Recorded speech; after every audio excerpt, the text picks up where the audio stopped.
You're now listening to Sound Talent Media. Check out more shows at soundtalentmedia.com.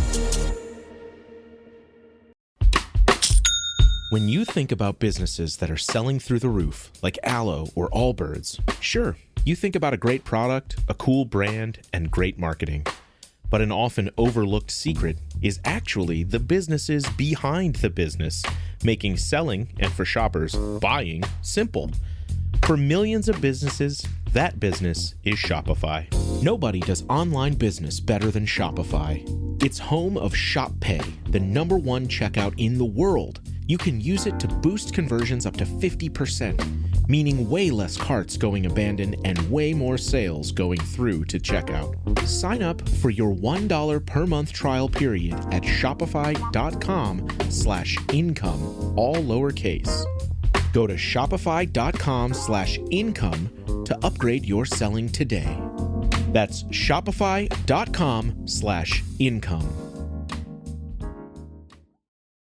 What is up, good people? Here's another weird-sounding intro for you. I am in my backyard. My computer is being kind of weird, so in the interest of time, I'm slamming this one out real quick while I'm trying to slam out a bunch of end-of-summer projects. Hopefully I can get this little firewood storage area all dialed in before the winter hits. We'll see how that works. Anyway, that's not what you care about. Today, I am talking to Adrian Thorpe. Adrian Thorpe is a monster of a man in the best way possible. He is a truly awesome dude.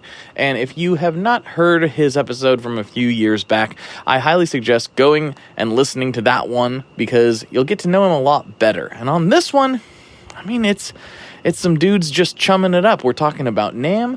We're talking about the industry at large. We're talking about a lot of different stuff. We talk a lot about picking up the heavy circles because we are both weight-lifting enthusiasts of different stripes, but similar at the same time, because, you know, there's only so many ways to pick up heavy objects.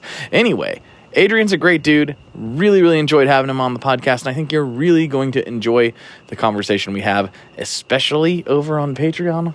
Patreon on this one it's really good. We talk about blowing stuff up.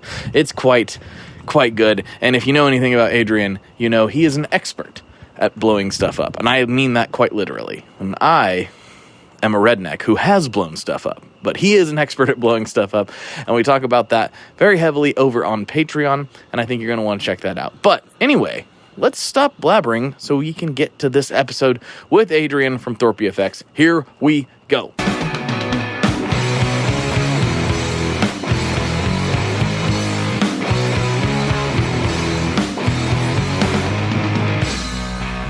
Hello, everyone. Welcome back to another episode of the Tone Mob Podcast, the show about guitar stuff, occasionally, sometimes. What am I saying? Where am I? I don't even know what's happening right now. I am your host, Blake Weiland, and with me today, I have my good friend, Adrian Thorpe, back for another episode. Way overdue, I think. I'm glad to have you back, my dude. Thanks for having me back. Yeah. I can't guarantee this, but I think we'll do our best to not talk about guitars and only talk about various lifting apparatuses for the rest of this podcast. Does that work? Sounds good to me. Awesome. No, how have things been going? You've been a busy man since we last talked. Last time, I guess I should say this for the listeners: if this is the first time you've heard Adrian, maybe pause this and go back to the first time he came on the podcast, because that's where we got into his whole backstory and all that jazz. And this is more couple buddies catching up and recording the conversation, because we already did that whole introduction thing. So if you want to know more about Adrian's past, and you do, it's very interesting, go back and listen to that episode, then hop back over to this one and it'll be even better for you. So, but how have things been going for you, man? Well, a mixed bag, really. We've been very busy, which is that's a good thing. A few personal issues this year, but yeah, the pedals are coming thick and fast, and we've been enjoying ourselves doing it. We just sort of adopted a policy of trying to almost go back to my roots with regards to handmade sort of the boutique pedals, and sort of just do what I really want to do rather than just go, oh, well, this one would suit the market. I'm just doing what I really want to do. So you may have seen that this year. There's been loads and loads of different and cool things. I've just also seen just a lot more of you in general. I feel like back in the day, especially when you first came on the show, it was a little more, at least in my viewpoint, a little more product focused and a little bit more like, hey, this is the thing. And obviously we care about the products and we want to talk about those. But I've noticed you just putting yourself out there a lot more than the old days. Yeah, that's been a conscious decision, really. The thing, you sort of sit down and analyze what you like about being as a part of this industry, and for me, it was the people. So to do more of that and just get people to understand why we make the decisions we do with regards to product, I think to understand that, you really need to understand what I'm about and why I am as weird as I am. I can relate. So, like, it's just been, you've been putting out yourself a lot more and just talking about the why oftentimes behind the product, which I think is cool. I mean, everybody does that with product launches, but you've been doing it more consistently, which I think helps kind of, I mean, I think the customers also want to get to know the people for the most part. Yeah, there's some things it's just about utility, but if it's something as personal as like helping sculpt your sound and inspire the songs that you make, it's nice to know that maybe comes from somebody that you can also relate to, I think. Yeah, I hope so. I mean, I know that a lot of my purchasing decisions with regards to guitar gear guitar gear and all sorts of things, really, but most of my purchasing decisions are down to, do I like the person? Do I find them quite good on the moral front? And do I like their product? And if you tick all those three boxes for me, I really want to support you. So hopefully people feel similarly to me in that regard. Yeah. So in the spirit of like sharing more about yourself, obviously you've been like very open about your military background and talking about that, but I've also, gotten to know you most through the internet primarily, that we've got a lot of shared interest. I joked about the lifting. Obviously that's a big one, but we both like cars. We seem to like things that go fast regardless of what form those take. And I won't say that there's not anyone else in this business that shares all those same interests, but it seems very consistent to me now. Every time I find out something new about you, I'm like, yes, I too am interested in that thing. I wish Adrian was here in the States so we could nerd out about that as well. Yeah, likewise. I seem to be like an English version of yourself, which is kind of cool, Yeah, it is. It is. Yeah. Yeah. I think some of the likes are probably distractions from the day job, but they keep me sane most of all. That's the plan with it. Yeah, totally understand that, absolutely. And it's a weird thing because I know that as we all get into doing the music stuff because we really enjoy making music and we're drawn to music and creative things, but it's almost without fail, everybody I talk to that makes a job out of this, unless they're an artist, they are like, man, I don't get to play as much as I used to back in the day. Does that hold true for you as well? Yeah, very much so. I mean, the thing is, that is a truism, and the only way around it is to consciously try to step away from the day job, to actually say, hey, this is worthwhile, this is why you've got into it, you need to, this is what kindled the passion for this business. So I'm starting to realize that, hey, nothing comes easily. I'm not a teenager, far from it. I have to sit down and make time if it's worthwhile for me. And I've come to that realization this year, really, and I'm trying a lot harder to play, and like I say, put myself out there. That's part of it as well. Like just trying to be mindful of that fact, really. What are some things that you're putting into place when you say you have to try and you have to be active with it? What are some things that you're when you say you're trying, what does that mean? What shape does that take for you? Okay, so for instance, I mean, you can see behind me, I've got loads of guitars, but typically I split where the guitars were, so I had all sort of like the ones I'd really want to play at home, and the ones that were workhorses and such, and I used them to test stuff at our business unit. I've started to swap that around so that I've got ones that I would grab just for 5 minutes and be happy to play them because they're incredible instruments. More of that is at the business unit, which means I'm more likely to play. Also, just it's quite a weird thing to play a guitar in a work environment when everyone else is working, because it feels like I shouldn't be doing it. Right. But then I forget that is my work. So it's trying to get over that mindset. So that is one of the things I've done. The other thing is just spend a bit of time after work cranking up. I've got a Soldano amp or a Hi-Watt or an Orange. Crank the snot out of them and just see where it goes. That's been great. Not for my hearing, but it's been great for my soul. Yeah, sometimes those things don't necessarily go hand in hand, unfortunately. But no, those three you mentioned, those will get the blood pumping for sure. That's absolutely it's a good experience. And there's something to be said too about. I think we all have a tendency to do that with work stuff, regardless of what that is. I took a little bit of a different approach, and like talking about cars, I know people who maybe they have to commute a lot. I used to have to commute fairly far, and some people's attitudes are, "Hey, I've got, this car that I don't really enjoy, but it's my work car, and that's what I'm gonna drive back and forth to work because I don't want to beat up the car that I care about." And I do understand that, like, logically, but I flipped that on its head a little bit. So I used to drive a fairly nice, like, Mini Cooper back and forth to work, and some of my family was like, "Why are you wearing out that nice car?" And I'm like, "Because I have to spend 3 hours a day in it." Like, it was kind of a different, viewpoint. And I think we can tend to do that with tools, where we're like, "Oh, I don't want to wear out the good one," or I don't want to keep the good guitar in the studio. It might get something happen, or take it on tour, or whatever the case may be. But there's something to be said about having the tool that you enjoy the most be the one that you actually use the most, I think. I think I've adopted that policy of similar to you with a lot of things. So some of my hobbies are a bit eclectic. So I like watches a lot. I like them from an engineering perspective.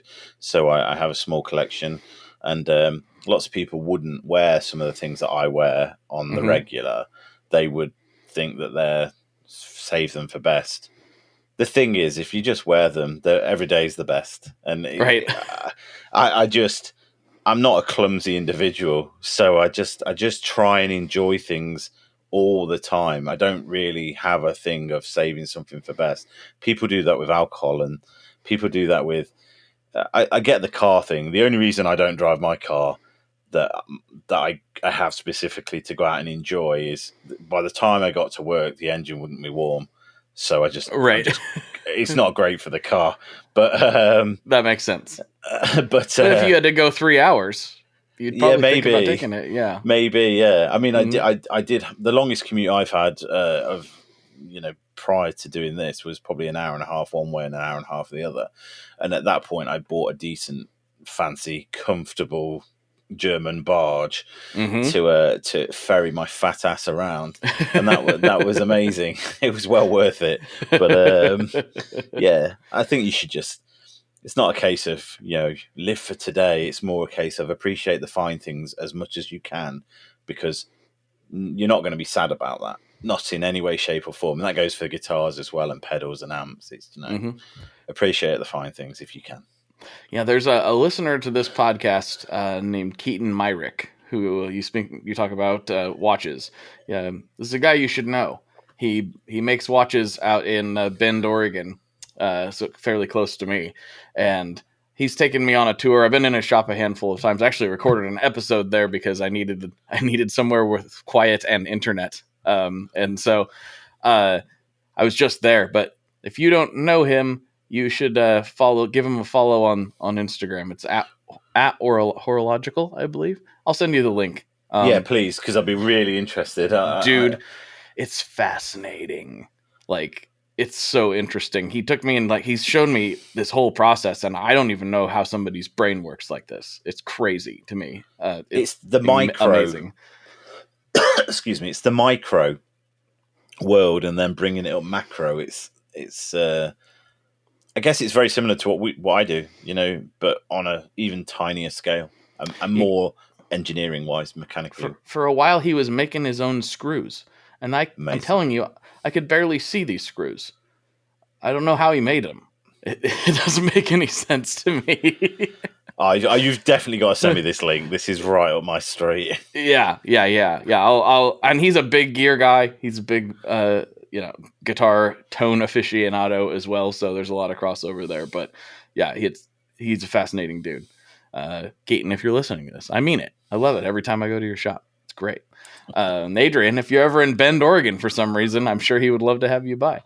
Mate, I need to do a tour in the US. We were going to do it when I left the army, but the company took off faster than I thought it was going to, and so we basically left the army, and that was it. I just had to go full force at what we're doing with regards to Thorpy. So we were going to do a U and then pop into the middle as well. That was our plan. It was probably a rubbish plan, but No, I think that's actually a pretty good plan. Yeah. So speaking of the U.S., the NAMM show is seeming it's going to be here before we know it, whether we like it or not. Do you think you're going to be at this one? I know that's the question on everybody's mind. No, you're not. Not this year. No, I can tell you why. And here's the thing: I don't want to be negative because ultimately the NAMM show, when I went I've been 3 or 4 times. It's been a great experience, and it was worthwhile for me at that point. However, the problem I have is the sheer cost to travel from, and it's not even necessarily the booth, right? The booth is really expensive, and that whole unionized setup is right annoying and expensive. If you put that to one side, if you were in the States, it's still expensive. But add the travel from the UK, and the problem is I don't really fit in a basic economy chair.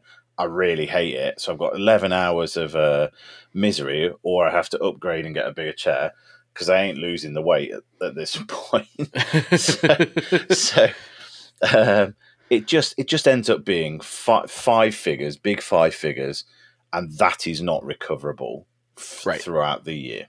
Financially, and we have made a decision, and we have done for the last few years, of literally spending that money that we would have spent on other stuff like equipment, research and development, NOS parts.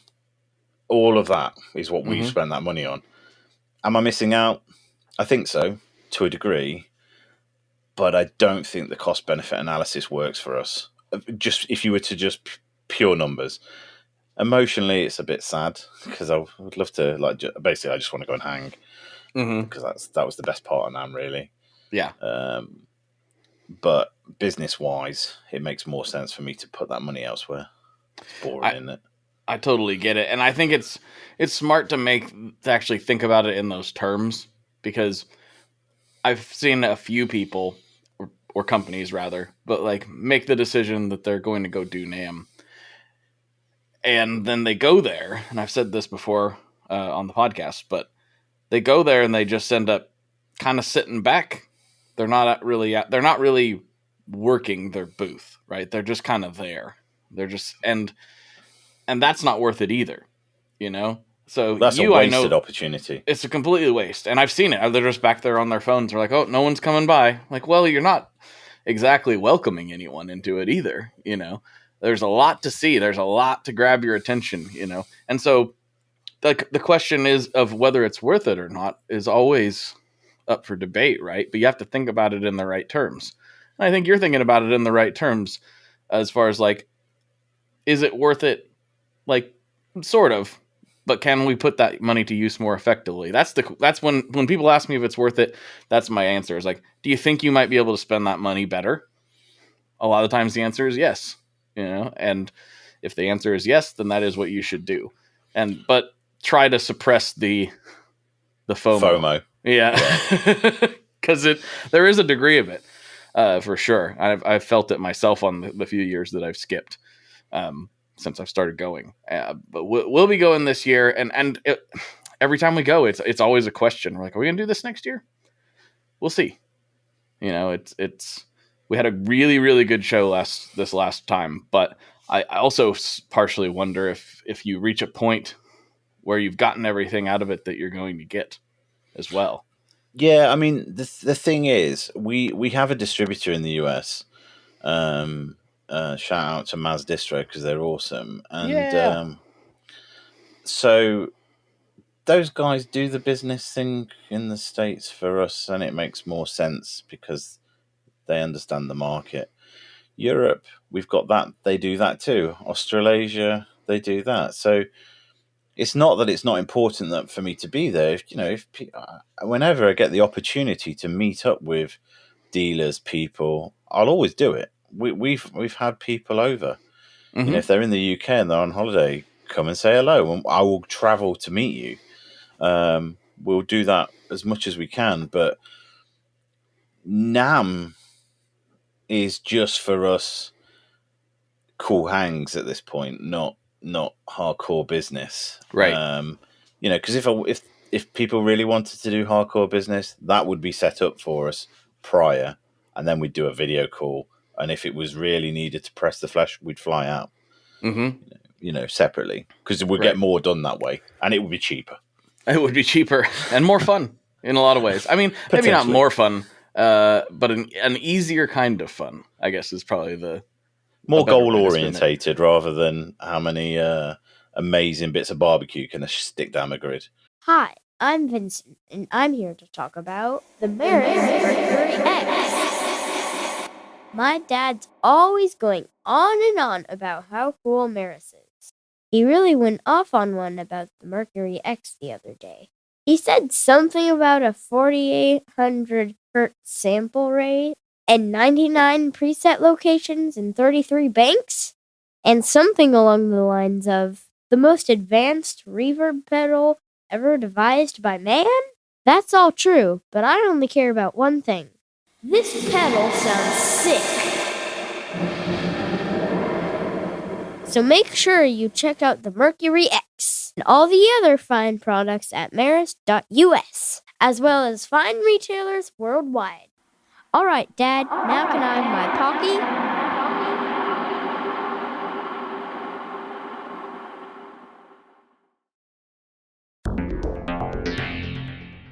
How exactly do artists get their music on Spotify, Apple Music, Deezer, Tidal, all these services? How in the world do you get your music there? Well, in the past, you had to use something called a record label. But these days, you can use DistroKid. DistroKid is the absolute easiest way to get your music up on streaming services, and it's the most affordable way to do so. Not only do plans start at $22.99 for the entire year, that's less than $2 a month, DistroKid also does not take a cut of your streaming revenue, unlike some other services out there. Even better if you sign up by going to tonemob.com/distrokid. That's tonemob.com/distrokid. One more time, that's tonemob.com/distrokid. You'll get 30% off. That's right, 30% off their already extremely reasonable prices. So go to tonemob.com/distrokid and get your music out there.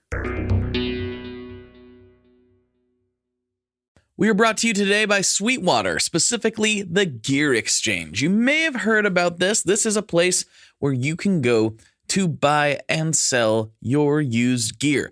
Maybe you got a pedal over there that's just kind of collecting dust. Maybe there's something you've been eyeing from the Sweetwater catalog.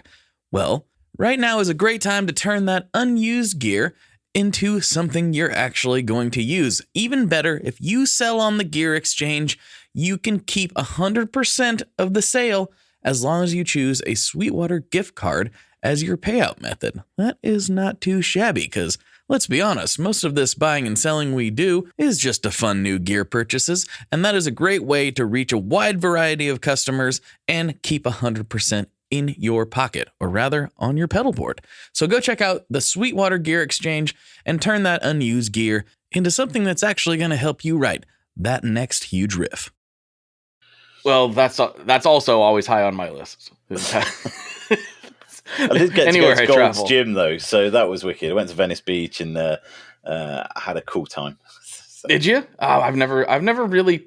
I've only recently started seeking out gyms when I travel, to stay on track. Right. If I'm going to be somewhere for a week, I'll let it slide, and it's hard mentally. But like I'm like, I'm not training for anything specific. I don't have an event coming up or deload. something. Yeah, I'll call that my deload. But if I was gone for 2 weeks. For the first time in a long time here this year. And I was like, no, I'm going to have to seek out a place to train. I'm not going to not train for 2 weeks. That's just not going to happen at this point. Yeah, I get that. Yeah. But I've never, I may start seeking out some of those kind of meccas, the Gold's Gym in Venice, Elite FTS, if I somehow find myself in Ohio for some reason. I don't know why I would, but if I do, well, I guess maybe visiting your Earthquaker or something. I guess never say never. Does Westside Barbell still exist? You need to go there. In a brand sense, it does. I'm not sure if in a location sense that it still does. Okay. Yeah. So obviously, you have training experience from the military. You have all this stuff, but we're obviously into a little more niche-y. I guess it's less niche-y than it used to be. But you and I have both kind of found ourselves interested in all of these old school gyms and kind of the culture around it. Like, when did you get into lifting? Like, in the way that you do now? The way that I've only been able to do what I do now since I left the army, because when I was still serving, I had to maintain a pace at running. So, but that doesn't work hand in hand with trying to create massive strength, because they don't work together. Right. And so, when I was serving, I always had to be able to run. However, since 2018, I've just been hardcore doing what I'm doing, and realistically, I had a bit of a gap over COVID, and then I've really hit what I'm doing now properly for the last. It's a 4-year period with a year gap for COVID. So the last 2 years have been pretty hardcore, and I'm just hitting goals left, right, and center, which is pretty cool because I'm 43. I'm really happy. Yeah. I love it. So we've talked about this a little bit off air, but for the audience, would you consider yourself doing more strongman type training or more powerlifting type training, or yes to all of it? What are you looking to do? So I am really strong at static lifts and press and things like that. So I love things like overhead press, strict. I love incline bench, and real upper body stuff. They're my real strength. I love squatting heavy, and I've just started relearning deadlift. So my deadlift's not where it has been, but it's slowly getting to where I want it to be. Strongman stuff really appeals, but I don't do gear, and I'm quite old really to be. I could do the masters, and I think I'd be pretty strong within an amateur masters realm. I'd probably compete quite strongly, but there's an element of you've got to know your limits. Yeah. And I don't know. I'm not too bothered. I'm just trying to hit numbers myself, really. Yeah. I can relate to that part too. It's a little bit weird training where I train. It's a long story, but for the listeners that care about this kind of stuff, I used to train at Kabuki Strength, which is just outside of Portland. Very well known barbell and different equipment manufacturer, but they had a gym and a coaching and training component as well. Not recently, kind of restructured and whatever, and some of the people went and started 2 different gyms, and so anyway, I'm kind of part of that whole ecosystem. But everybody there competes, but me, it feels like at times I'm just like I'm the only one that's just kind of doing it because I'm broken inside and have to have some sort of weird motivation to keep doing these things. But I mean, I'll reveal something about myself here that's probably not. It's probably not a great thing. I'm sure. Obviously, this isn't a shrink's couch, but the problem. I don't know whether you have this, but maybe some of your listeners do. That because I know I can't compete at a certain level, it makes me not want to compete. Yeah, exactly. Right. So I know, or at least I feel, if I'd started a long time ago, I could have probably had this is a bit of a career, despite my height, because I'm only 5 foot, 5'10" and a half, and that half counts. It does. As a 5'7" man, I tell you, it counts. And, so I feel like I could have competed better, if I'd gone down that route. I mean, I used to do track and field. I did shot put and discus when I was younger at a very high level. So there's an element, and it's a bit of a weak answer, really, to go, well, I'm not competing because I can't compete. I should just go and do it and put myself out there. But I don't know why. If you can't win, I don't want to be. It's a bit, yeah. If I can't win, I don't want to necessarily do it because it feels like a waste of my time. Yeah, I mean, I don't even have to win. I think I look at the people that are training around me, and I'm like, I'm so far away from where that is, as far as like the weight classes that I would be in. I'm just like, why am I? I feel the same. I'm like, why am I even going to try? Like, I know I'm not even going to be close. But at the same time, I'm like, if I did publicly be like, I'm going to go do this, boy, I would train even harder. Yeah, I mean, it's a weird psychology, isn't it? Mm-hmm. I don't know what weight class I'd be in, but I weigh. I'm trying to work it out in pounds for you. So I'm 140 kilos. That's what I weigh. So I'm a 308 pound guy. Okay, that's what around where my coach is. Okay, so I think. I don't think I'd hit a limit. I wouldn't have to lose any weight to compete. So it's kind of cool, really. I mean, I'd be up with the guys that are like 180 kilos in body weight, no limit people. Yeah. And then it might be a problem. But I'm pretty strong for my weight anyway. So you're a beast. Thanks, dude. Yeah, I do okay, but like I'd be in. The weight classes in powerlifting, are at least over here, are kind of weird. So like I'd either have to cut down a little bit and get into the 220 class, or go up a little bit and be in the 242. Both of which are the most competitive weight classes. Yeah, basically, as far as they are. It's like, so I'm like, wow, okay. Also, pound for pound, strength wise, they're horrendous. They're horrendous. You got people doing squatting 4 times body weight or whatever it is, and it's like, that's pretty brutal. Maybe not quite that much, but you know what I mean. A minimum of 3. Mm-hmm. Oh yeah. And so I look at that and I'm like, I don't like you. I'm like, do I even bother? Do I? I'm just gonna go in there and they'll be like, oh, good job, little guy. Like, good work, fella. Fair enough. Yeah, I mean, it keeps me calm though. This is the thing. I guess it's you need certain outlets in your life. I think there are some things you need to keep you scared. There's because you need that adrenaline shot every so often. At least I do. I do. I need something to take aggression out on, and literally getting under something that could kill me weight wise. I mean, weight's not a person. We're always focuses the mind, and I end up absolutely exhausted off the back of it. And then, to feed the soul a little bit, playing an instrument is great because you can't.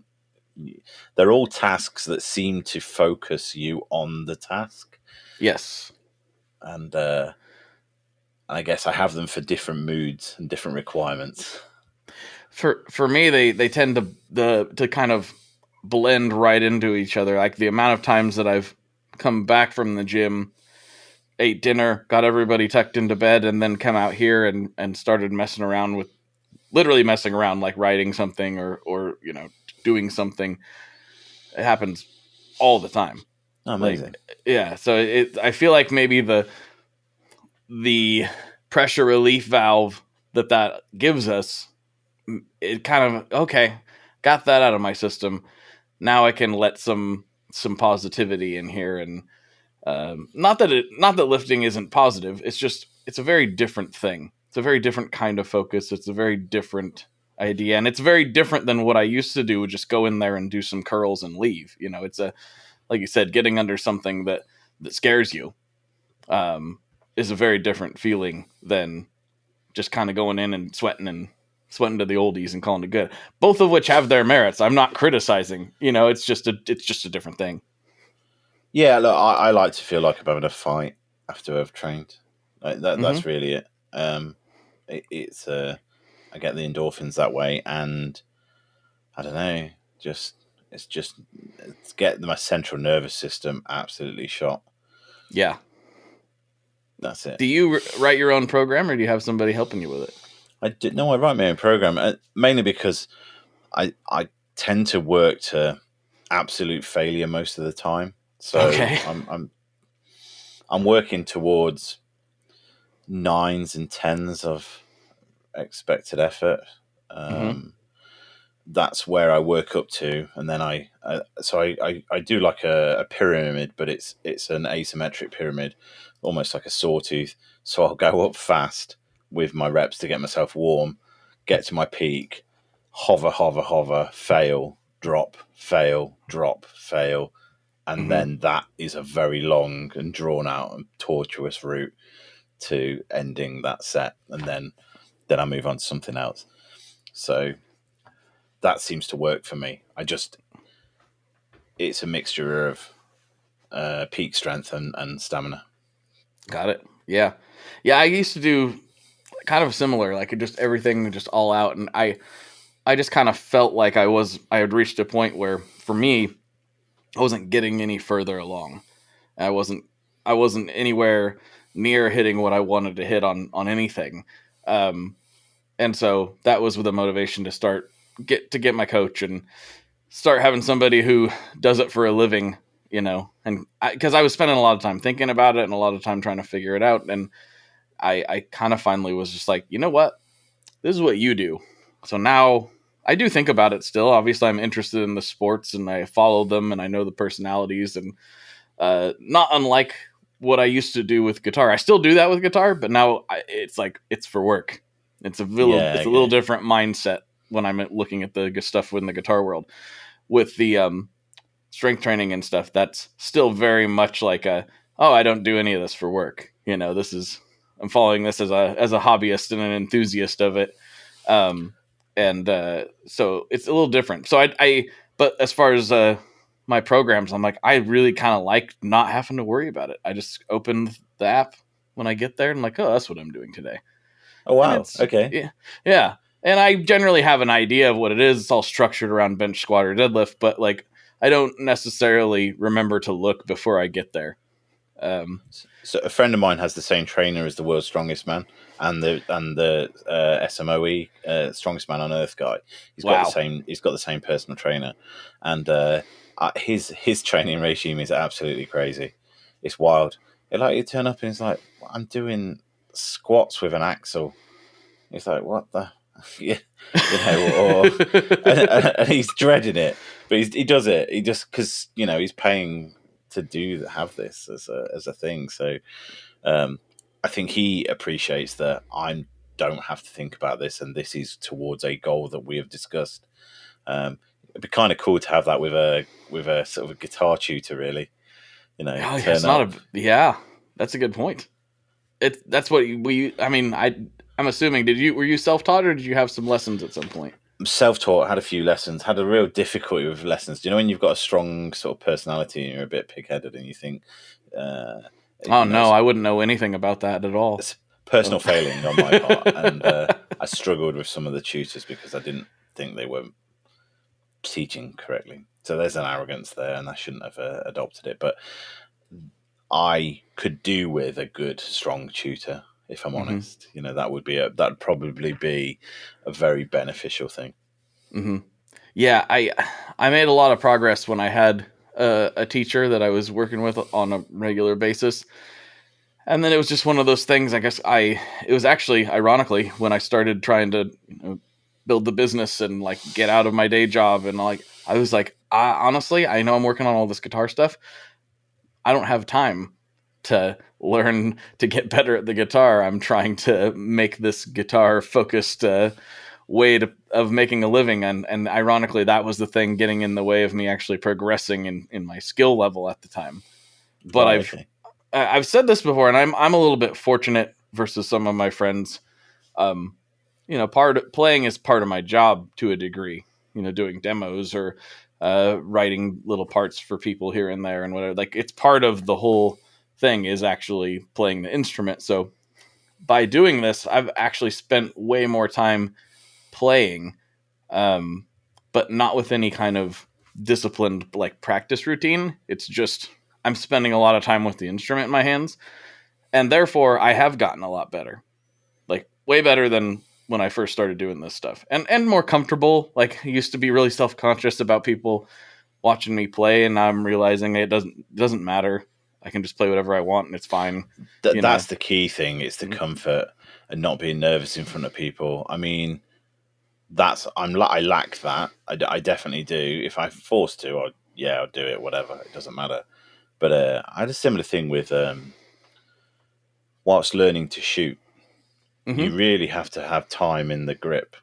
You've got to have that time, and it can be really, really useful to sort of have just range time, but it needs to be really structured, and you need to be working towards a goal of accuracy and, firstly, or ability to see the target instinctively, things like that. So you have to have set goals for that. I mean, I guess it's the same with everything, reps, just practice, get it done, do it, but do it with purpose rather than, but if you can't do it with purpose, do it to get comfortable.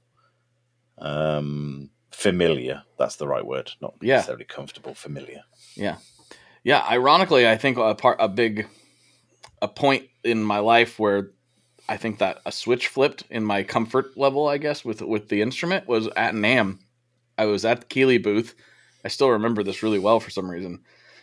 And I was just sitting there playing the pedals to play them. Like I was like, oh, what are all these? I was there just messing with toys. Yeah. And a guy came up to me and started talking to me as if I was the person. He was like, oh, you demoing pedals? I'm like, and in my head, I'm like, yes, is what I said. But like, I'm like thinking about it for me.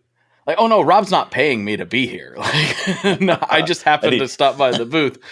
And so he starts like messing with them, and he's like, yeah, can you play this and that? And I was just like, oh, you think that I am the demo guy that was paid to be here? And I'm like thinking in my brain, I'm like, well, I guess I was good enough to trick him, because usually like, you get Pete Thorne in there or something, to demo your stuff, not me. But he thought it sounded good enough to him that he thought I was the demo guy and started asking me questions and having me show him stuff. And I was like, well, I do know most of these things, so I guess I'll just play the part since I've kind of found myself with my foot in my mouth here. So, but I walked away from that going like, I guess I'm good enough to show what things sound like, and that's really all that matters at the end of the day. Yeah, I guess so. I mean, the good thing about that is actually you probably find that he, moreover than say a Pete Thorne, who is incredible, by the way, and an absolute tour de force when it comes to demoing and playing, but you might find he had a bit more of a related to you more because you weren't necessarily at that level. Yeah, maybe so. Because it's more realistic to where he was at. I don't know. I've certainly seen that before in the past where sometimes the sheer talent of people can make the audience shy away from actually wanting to dig into what the pedals can do. It sounds kind of, I don't know if it's a criticism necessarily or just an observation, but I've heard people say things along the lines of Pete or Andy or insert person here they're so good, they make everything sound good, so I don't actually know what it sounds like. I'm like, yeah, so that's a difficult one from our perspective, because here's the thing: when you're trying to actually sell something, you really need it to put its best foot forward. Because you want it to succeed, and so Sure. really you're saying in its optimal setting, this is what you can get out of this. Mm-hmm. And there are many. What we also should say is actually there's many flavors of awesome in here. You could be, a 2-chord Billy or whatever, and you're still going to have a great time. The problem is, if we were to present that, no matter what people say, it puts them off. I'd love to do that. No one cares, and it will damage the product launch. So we are grateful and happy that we've got so many cool professionals out there that can showcase the product so well. So, yeah. But I get the point. And I feel like I've watched those guys for so long, those two in particular, where I'm like, I know I can't play like that. I know I don't play like that. But I've watched them for long enough that I have a pretty good idea of what that pedal's going to do when it shows up. Like, it's very rare for me to watch somebody at that level decide to order something and then have it show up and I'm like, oh, this isn't at all what I thought it was. I have a pretty good idea what it is. And then there's the other side of it, is that actually those two are so successful and others like them that they are quite selective on what they do demo. Yes. If they don't like something, it doesn't end up on screen. Mm-hmm. Yeah, that's true. I actually do that. I'm exactly the same way. I'm not going to tell you I think something's the greatest thing that I've ever played, and then behind the scenes be like, actually, I think it sucks. I would never do that. It's just antithetical to how I am. I like that because there's an element of, well, actually, you could probably go back to the manufacturer and say, hey, it's not for me for these reasons. Have you thought about pulling this back and, making some changes? You might get short shrift, but it's happened. Like, I mean, I usually, I'm not going to come back to somebody and be like, you need to redesign this whole thing in accordance with my tastes, But I would those emails. But I've seen those emails too. But I'm not going to do that. But I have been, okay, can you do this for us? And I'm like, yeah, sure. Let me give it a try, and I'll get it. And I'm like, I see what you're going for here, but I'm not the guy for it. This is not for me. So thank you. But also, let's, where do you want me to send it? Type of thing. And you know what? That's a very adult and mature way of dealing with something that's not necessarily a positive experience for anyone. Yeah, I mean, I don't want to lie to them either. I don't want to be dishonest to anybody. I've actually had one of the craziest things to me, and I'm not like even as big of a demoer as some people, but when I'll go out and say, I really like this thing because of X, Y, and Z. And then I'll have somebody message me and they're like, no, okay, I saw you talking about this pedal or this piece of gear. What do you really think? And I'm like, I already told you what I really think. Like I already said that. And that's my response every time when I get that. I'm like, I already said what I really think. If you don't believe that I'm saying the same thing publicly that I would say privately, I don't know what to tell you, but I'm not going to just restate it. I already said how I feel about it. If there's any kind of like negatives or drawbacks that I really feel need pointed out, I'll talk about that too. I'm not ashamed.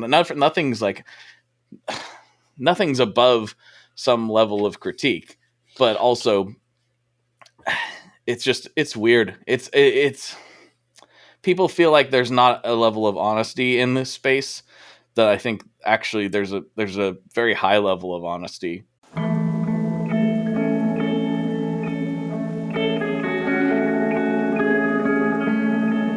Hello there. I'd like to introduce you to your new best friend, the Chase Bliss Audio Lossy.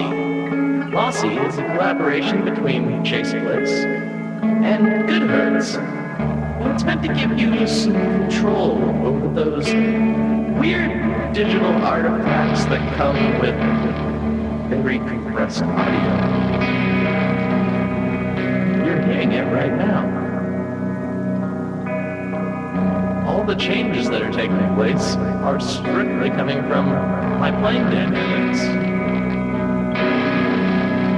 I'm just interacting with the pedal and letting it do its thing. In some true stereo goodness. If you'd like some more details about Lossy, I'd invite you to head over to chaseblintsaudio.com. I think you're going to like what you find. The number you have reached is 100.7 WMMS. It wasn't just a radio station, it was a lifestyle. Cleveland is a rock and roll city for sure. Get down! The Wrath of the Buzzard. WMMS.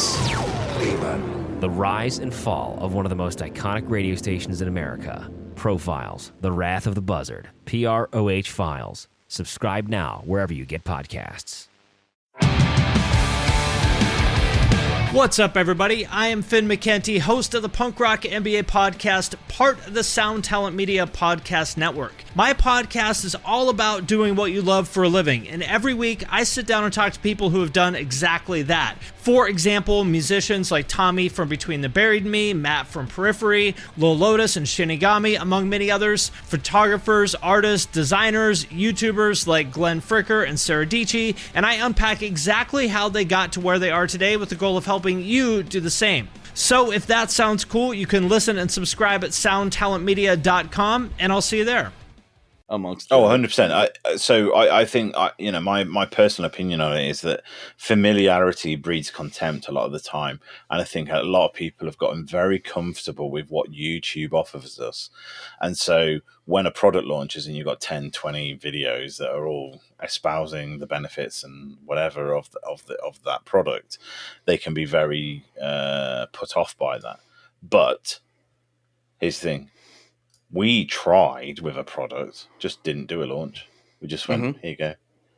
Guess what? It doesn't do very well because you're hoping for then some sort of organic groundswell, and the reality is that people need to see it to know it exists. Whether you like the 10 videos, we're trying different things because we will also want to get away from the very concentrated hit. It's like, it'd be like chugging 6 tequilas in the space of 30 seconds. Sometimes that's a good thing, but most of the time it's going to get messy and isn't the greatest. So, I think for us, we'd love a different solution, but I don't work with anyone who's dishonest. I don't think, I think we're fairly good judges of character, and the people who are I'm very grateful that they would demo our stuff, and I think they do what they can as best they can and are as honest as they can be. Yeah, that's the thing. It's like, you don't want to necessarily just go out if you're like, this thing isn't perfect, but it is good, and it's also good for these applications, and maybe not so much for these others. I mean, there's nothing wrong with saying that either. People think, and I think it's the fact that people are being compensated for them. And I just view that, like, I've definitely, with Stringjoy and stuff, we definitely have paid for content before, and we'll always do that because it takes time. What's the other option?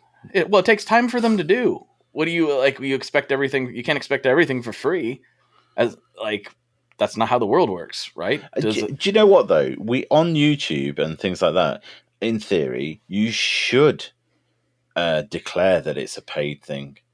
Now, there are loads of things that happen on that platform where they're not even declaring that.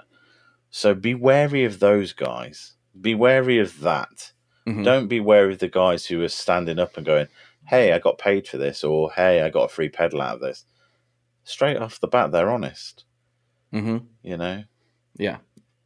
Also, people have asked me before how much it costs to get on this show, and I will be sending you an invoice, a huge invoice here rather soon. Just I forgot to tell you about that part. Has that really happened? Like you've been asked how much people costs? have asked me, like, well, I've been accused and asked how much it costs. Usually those are agencies, to be fair, the ones that ask how much it costs. And I'm just like, it doesn't cost. I'm not charging somebody. They're giving me their time. What do you mean I'm charging somebody to come on? Like, does that happen? Is that a thing that exists? It might be, I guess, but not. I hadn't heard of it in the guitar world. But I don't think it exists in the guitar world. I really don't. You could be the first. I'm not Trailblazer. I'm not going to. That's why we have sponsors. That's why we have sponsors on the show. That's how this works, everybody. And I know this might be shocking, but those sponsors do pay for their spots on the show. Just so everyone's clear, that is how that works. That's what the word sponsor means. That's what sponsor means. But no, people have asked like how much it costs to be on the show, or said, "Oh, that you've had that guy on the show 4 or 5 times. How much are they paying you?" Like, what do you mean? How much are they paying me? They're paying me with the time that they are spending with me. That's what they're paying me. Like, I'm thankful for that because I need the guests. The guests don't need me. So thank you. Fair enough. Wow. We're all cynical, aren't we? This is what this comes down to. We need to be less cynical. You might be right. Honestly, though, like, just being totally open and so everybody gets what I'm saying, I'm really thankful to get to do all this. And I'm really thankful to get to work with and see all these people, because I remember just being the consumer that I was talking about. And that didn't suck, but I wanted more than anything to be able to do what I'm doing now. And I get to do that because people are paying attention. So I try not to get too cynical. I can get cranky just like everybody else, but the reality is I'm immensely thankful to get to be able to do this. Yeah, fair enough. That seems, likewise, really. I mean, could be worse. It could be getting shot at. You've had that happen before, so. You think he's joking. Like I said, if you haven't listened to his first episode, you might want to go ahead and do that. Thankfully, they were. It couldn't hit anything. But I couldn't hit a barn door. But yeah, no, it's fine. Excuse my language. Forgive me. Oh, you're good. Well, we are approaching the end of the episode. I know it's delayed over there, so we've got some other things to get into over on Patreon. But before we go ahead and wrap up and ask the classic questions, which you've already asked, so I've got a different version of it for you. This is your chance to kind of take the stage. Shout out anybody you want to shout out, plug anything you want to plug. Whatever you want to do, the floor is yours. You're talking to a few thousand people right now. So, wicked. Well, look, it's our 10th anniversary this year. Strictly speaking, that is November the 2nd. Ours too. Look at that. Well, Ours is November the 6th. Okay, so Wild. Thorpy's been around since 2014, and so November the 2nd, 10th anniversary. We've been doing loads of little things. Just keep your eye on what we're doing, because we've been trying to be a bit more creative with certain things and special runs and such, like, not to do FOMO, but really just for me to have a creative outlet. So if that's your thing, keep an eye out. You might see some cool things coming towards the end of the year. Nice. Very nice. And for everybody listening or watching, whatever, the link will be wherever the description or the words. In podcast world, we call it the show notes. In YouTube land, which I'm only now starting to actually do on a consistent basis, it's in the description. So wherever the words are, the link will be there, so you can check out Adrian's website and it'll all be just right there, easy peasy. So yeah. So Adrian, we've talked about favorite boss pedals, we've talked about pizza, we've talked about lifting. I know that we both like to eat, not just pizza, but oftentimes pizza, I'm sure. What are some of your go-to meals? Maybe a good post-workout. You really slammed it down this time. What are you craving in that moment? I love either a properly done smash burger. Mm-hmm. So I get a little bit forensic with food. Yeah, let's go. Let's do it. Because if you're going to do it, you should put the effort in. So it's a brioche bun, mayo toasted with the mayo on the side, like, so it gets a nice bit of caramelization. Slow cooked onions, not just sweating them down so they go brown and caramelly. A nice good patty smashed into it. I want a crust on the top, and then it's proper American plastic cheese. Yes, it has to be, again, covered up, sweated out, so that it melts lovely. And then we make our own sort of burger sauce with chopped up gherkins going through it. Pickles. And I got you. Yeah. And then it's as simple as that. It's a sloppy bite but it's a very calorific and awesome thing. Don't really go for bacon on it. I just don't think it needs anything more than that. So it's a bit of a very detailed forensic burger, that. And then if I'm feeling fancy, I go and get a good picanha steak, or I'll literally buy a chunk of it, or my favorite cut really is ribeye. Yes. And it needs to be about 1.5 inches, 2 inches thick, and it's just pepper, salt, and a bit of garlic powder, and then just crust on bottom, crust on the top. I use a thermal lance, or whatever you want to call it, to make sure it's internally cooked. It's perfectly medium rare. And let 130 it rest. or so. And a blue cheese sauce.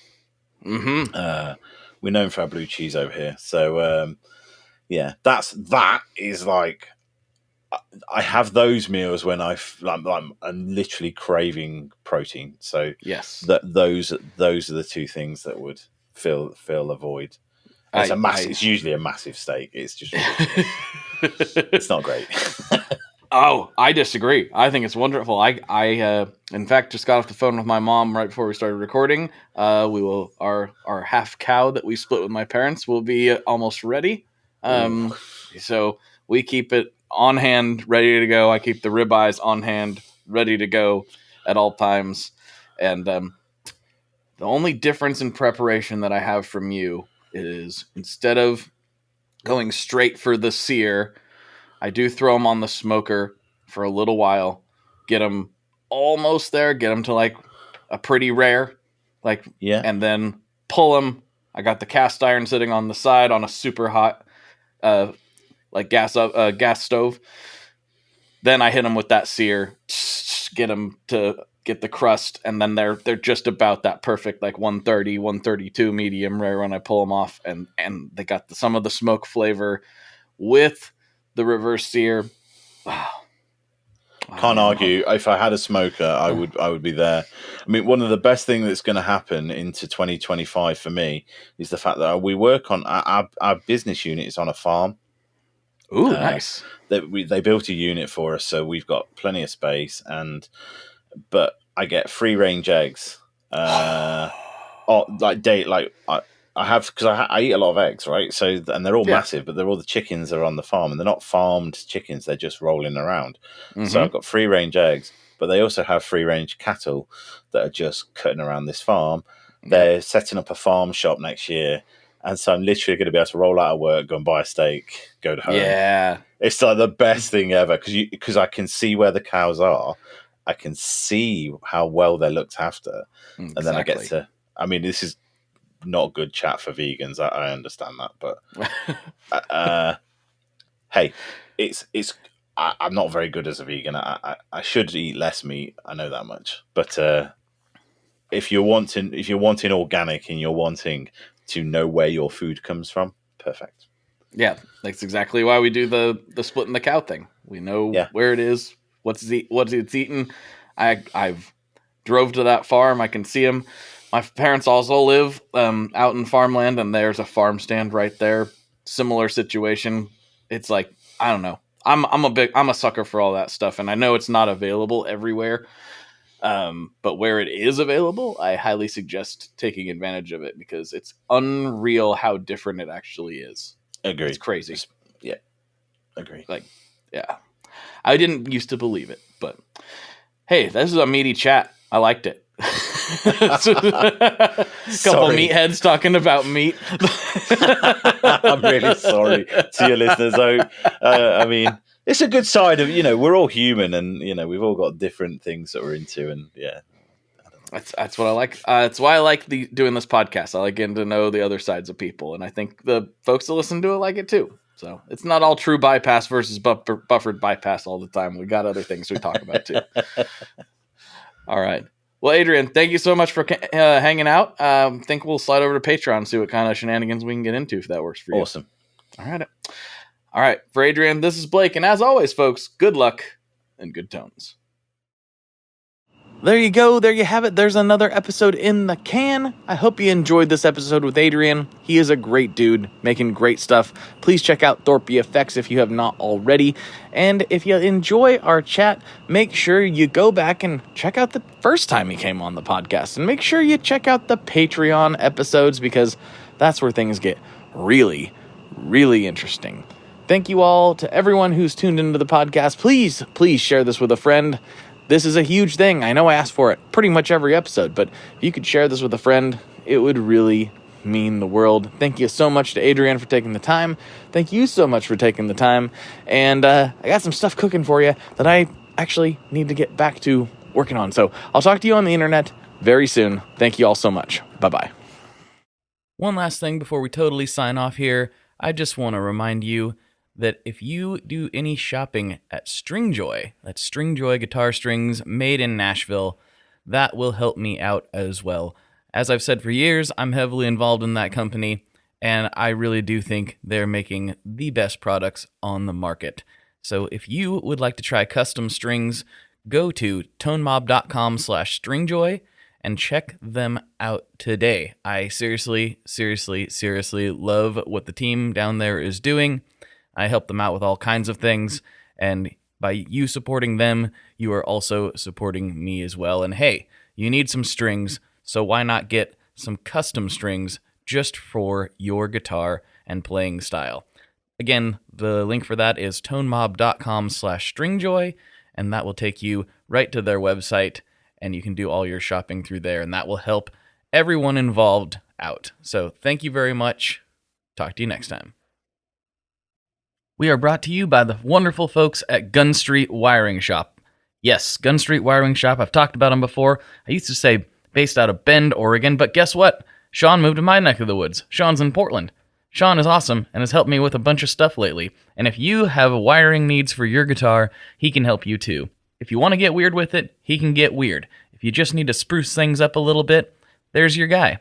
He takes all the guesswork out of doing your guitar wiring, and he makes it simple, and his customer service is top-notch, and I can't say enough good things about Gun Street as a company. I really respect Sean and what he's all about, and the product is top-notch. I've got 3 different guitars that now have Gun Street harnesses in them, and I could not be happier. So go to gunstreetwiringshop.com and check them out. One Hit Thunder is a podcast where we both celebrate and have a good laugh about bands and artists that had just one hit that we all know.